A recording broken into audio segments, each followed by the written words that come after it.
মুহাম্মদ। অর্থাৎ যতই আমি আপনার দরুদ পড়ব ততই আমার নবীর প্রেম, নবীর ভালোবাসা, নবীর মোহাম্মদ আমার আপনার কালবের মধ্যে জারি হবে। সুবহানাল্লাহ। আল্লাহ রাসূল সাল্লাল্লাহু আলাইহি ওয়াসাল্লাম হাদিসের মধ্যে বলেন, হাদিসের মধ্যে কি বলেন? ইন্না আওলান নাসে বিআকসারিম আলাইয়া সালাত। ওই ব্যক্তি আমার সাফায়াত পাবার উপযুক্ত যেই ব্যক্তি আমার উপর বেশি দুরূদ শরীফ পাঠ করবে। সুবহানাল্লাহ। আরব দেশে একজন ব্যক্তি ছিল, তিনি হজ করতে গেছেন। ওনার একজন দুগ্ধপুষ্পর ছেলেকে নিয়ে, ছেলে 8 বছর। ছেলে তো ছিল, বাবা তোমার সাথে আমিও হজ করতে যাবো, কিন্তু হজ তো তার উপর আমি হয় নাই, এরপরও ছেলে বাবার সাথে যাবে। ওই বাবা যখন ইরাকের মুসুল নামক স্থানে আসলো, আসার পরে ওনার বাবা অসুস্থ হয়ে পড়লেন। অসুস্থ হয়ে পড়ার পরে এই জঙ্গলে, ইরাকের জঙ্গলের মধ্যে উনি মৃত্যু কোলে ডলিয়ে পড়লেন। ইন্না লিল্লাহি ওয়া ইন্না ইলাইহি রাজিউন। মৃত্যু হয়ে গেছে। তখন এই ছেলে কি করবে? 8 বছর ছেলে, তার জ্ঞানের কথা। এই ছেলে আর বাপের মৃত্যু দেখি হতবাক হয়ে গেলেন। এই অনর জঙ্গলে কই পাবে লোক, কই পাবো কবর করবে, কি করবে কিছুই বুঝিয়ে না পাইতেছেন না। এই ছেলে 2 মাথা হাঁটু নিচে দিয়ে বসে রয়েছে। এমন সময় জনাবে রাসূলুল্লাহ সাল্লাল্লাহু আলাইহি সাল্লাম আসলেন। আয়েশা হাইরে কি করলেন? ওই ছেলের পিতার মুখের মধ্যে একটু হাত বোলাইয়া গেলেন। সাথে সাথে দেখা গেছে ওই ছেলের পিতার চেহারাগুলি আল্লাহ রাব্বুল আলামিন স্বর্ণের মতন জলমল করিয়াতেছে। সুবহানাল্লাহ। ছেলে কি করলেন? পিছন দিকে একটু টান দিলেন, পাঞ্জাবি মানে টান দিয়ে বলতেছে, হুজুর গো আপনি কে?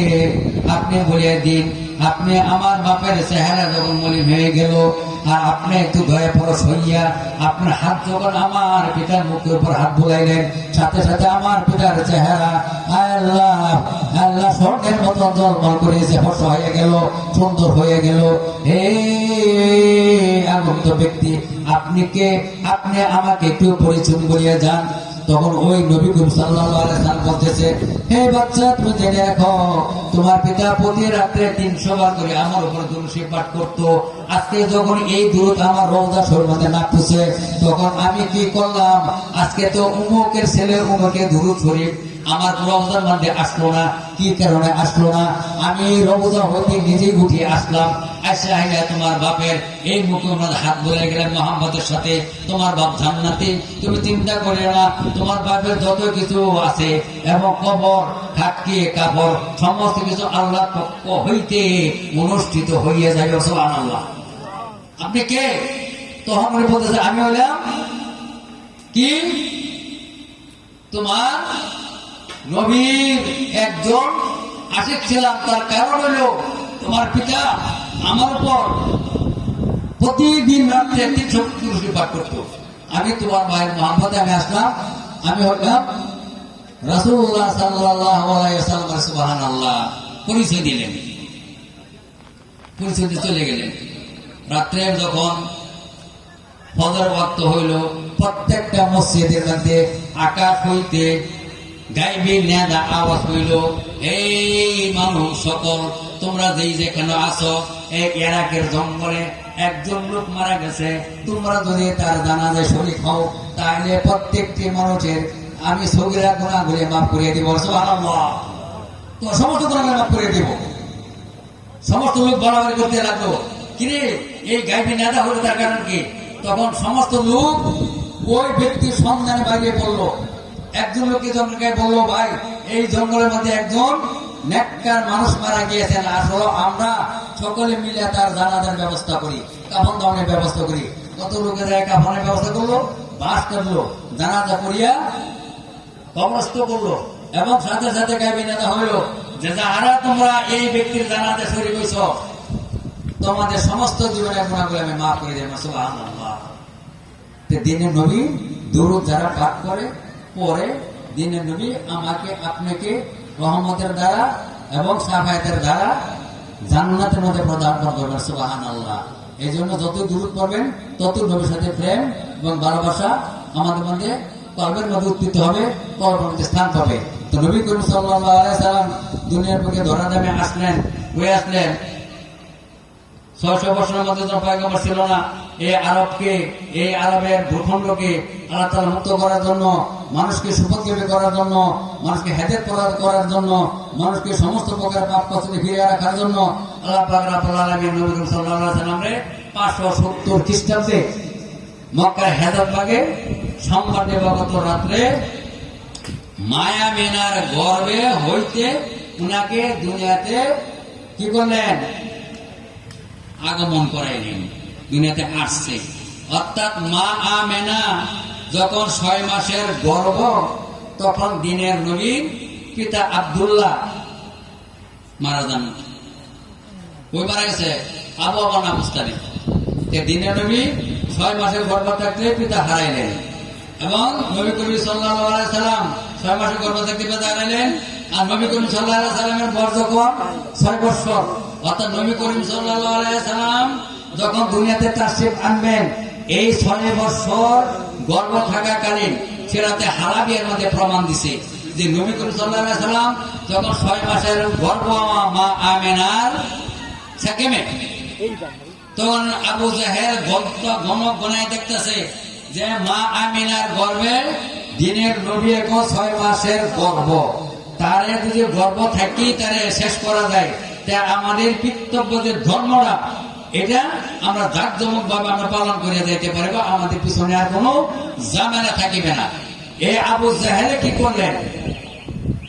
একজন রমণী অর্থাৎ চন্দ্রীর সগা দাসী, এই চন্দ্রীর সগা দাসীকে লোক দেখাইল যে হে চন্দ্রীর সগা দাসী, তুমি যদি মা আমেনার গর্ভটা নষ্ট করে দিতে পারো তাইলে তোমাকে অনেকগুলি স্বর্ণ মুদ্রা এবং উট প্রদান করা হবে। এই চন্দ্র সগা দাসী কি করলেন? এই মা আমেনা বাড়িতে গেলেন। কিবা গেলেন?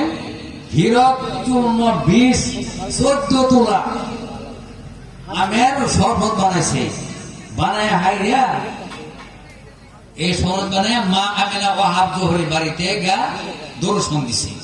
গেছে গিয়া মা আমিনার সাথে বলতেছে, আমেনা গো তুমি কেমন আছো? তোমার শরীরটা কেমন?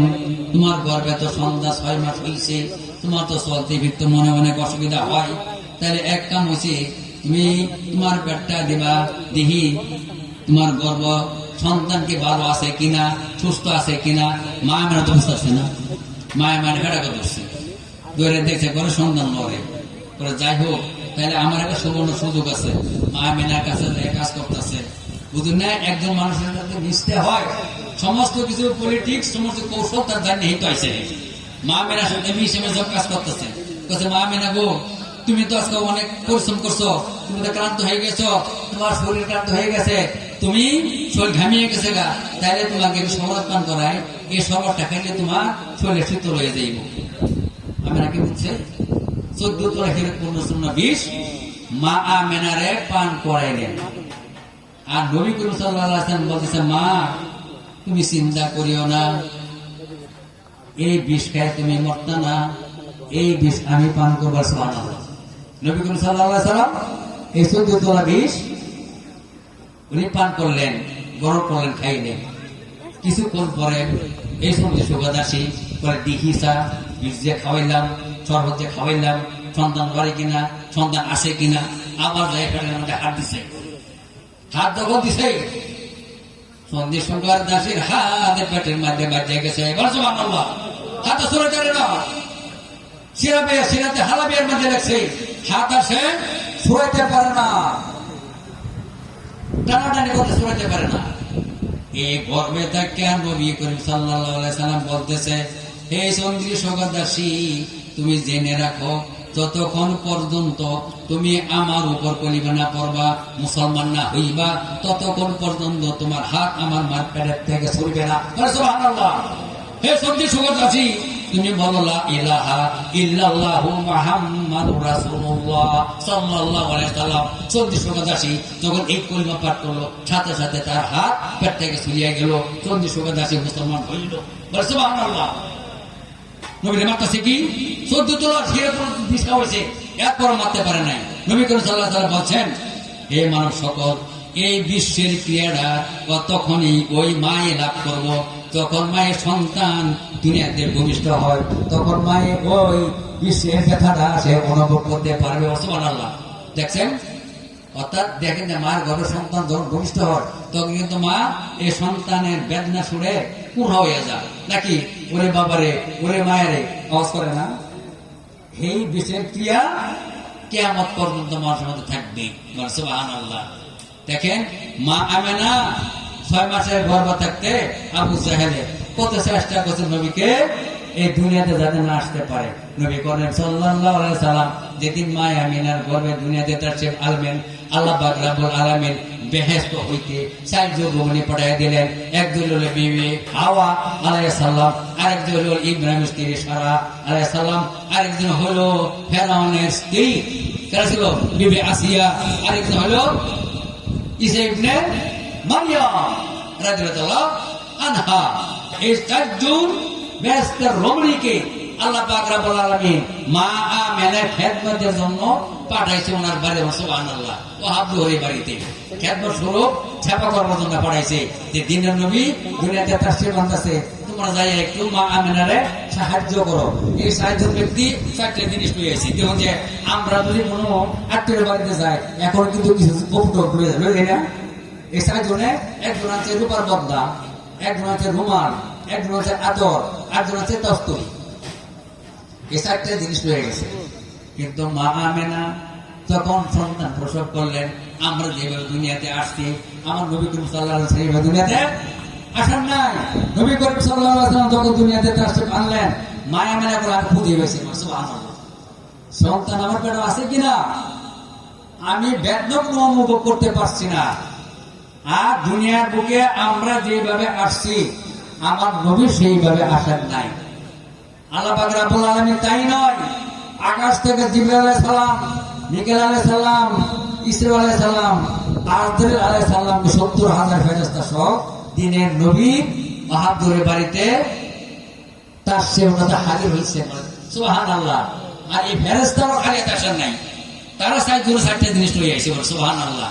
নবীর জন্য চিন্তা করে দেখেন, এখানে আবির্ভাব হবো দিনের নবী। যখন দিনের নবী দুনিয়াতে আবির্ভাব হইলেন, দুনিয়াতে আসলেন, 1 হাত উপরে আর 1 হাত নিচে রাখলেন, বললেন ইয়া রাব্বি হাবলি উম্মতি, ইয়া রাব্বি হাবলি উম্মতি। আমার উম্মতের কি গতি, আমার উম্মতের কি গতি। তখন দিনের নবী জন্ম হয়েও দুনিয়াতে উম্মতের কথা চিন্তা করছেন, কত কাঁদছেন, 1 হাত নিজে রাখছেন আর 1 হাত উপরে বলছেন, আল্লাহ আমি আমার উম্মতের যেন ছাফায়াত করে আমি তাদেরকে জান্নাতে লয়ে যেতে পারি। সুবহানাল্লাহ। যে সেই নবীর প্রতি কেমন মহব্বত করতে হবে। উতিতা শাফাআত, আমি যাকে শাফায়াতের সমস্ত ক্ষমতা প্রদান করছি, নবী যদি কাল হাসরের মাঠে সমস্ত মানুষকে জান্নাতে নিয়ে যায়, আমার আর কোনো কিছু আপত্তি থাকার কথা না। সুবহানাল্লাহ। কারণ হাসরের মাঠে সমস্ত মানুষের দৃষ্টি থাকবে একমাত্র নবী করিম সাল্লাল্লাহু আলাইহি সাল্লামের দিকে। সুবহানাল্লাহ। আর এর মধ্যে কোরআনে সূরা তাফসীরের টাইমের মধ্যে লেখছে, কারণ হাসরের মাঠ 7 থেকে 8 ঘন্টার মধ্যে সমস্ত কার্য সমাধান হয়ে যাবে। সুবহানাল্লাহ। কয় থেকে 7 থেকে 8 ঘন্টার মধ্যে সমস্ত হিসাব নিকাশ শেষ হয়ে যাবে। আর বাকি সময় আল্লাহ তাআলা বলেন, আমি আমার রাসূলের শান নাম নাক্কাশ করাবো। সুবহানাল্লাহ। আল্লাহ কেমন পাগল দেখুন, সমস্ত দিন নবী করিম সাল্লাল্লাহু আলাইহি সাল্লামের শানে হাম নাক্কাশ করা হবে। আর 7-8 ঘন্টার মধ্যে সমস্ত হিসাব নিকাশ শেষ হয়ে যাবে। এই দুনিয়ার নবী করিম সাল্লাল্লাহু আলাইহি দুনিয়াতে আসলেন। নবী যখন দুনিয়াতে আসলেন, 5টা জিনিস, 5টা সুন্নাত নিয়ে দুনিয়াতে আসছে। চেহারাতে হালালিয়া। 1 নম্বর হলো দিনের নবী নার কাটা ছিল। বলে সুবহানাল্লাহ। আমরা দুনিয়াতে আসছি নার কাটা অবস্থা আসছি, দিনের নবী নার কাটা নারী কাটা অবস্থা দুনিয়াতে আসছে, অর্থাৎ দুনিয়াতে আবির্ভাব হয়েছে। 1। দ্বিতীয়ত হয়েছে দিনের নবী কি পর্দা করা ছিল, অর্থাৎ জান্নাতি পোশাক দ্বারা আবৃত করা ছিল।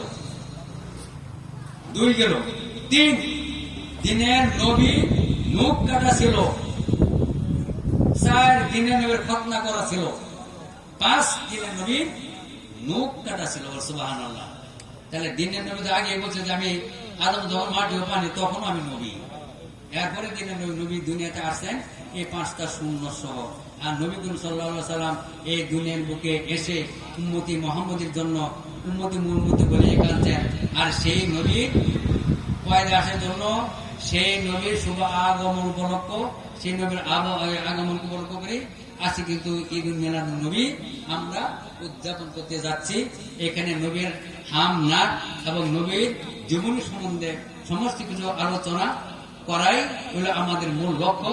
আর নবী করিম সাল্লাল্লাহু আলাইহি সাল্লামের প্রতি আমাদের প্রেম ভালোবাসা যতই থাকবে ততই আমরা ইমানদার হইতে পারবো, ততই আমরা ইমানের আলো পেতে থাকবো, ততই আমরা সৎ পথে সন্ধান পাইব, ততই আমরা একজন নেক বান্দা এবং একজন নবী করিম সাল্লাল্লাহু আলাইহি সাল্লামের খাঁটি উম্মত হইয়া ইমানের দৌলত নিয়ে যেন আমরা প্রতিটি মানুষ কবরে যাইতে পারি, সেই তৌফিক আল্লাহ পাক রব্বুল আলামিন আমাকে আপনাকে সকল নরনারীর মধ্যে প্রদান করে। আখির দাওয়ানা আলহামদুলিল্লাহি রাব্বিল আলামিন। আসসালামু আলাইকুম ওয়া রাহমাতুল্লাহি ওয়া বারাকাতুহু।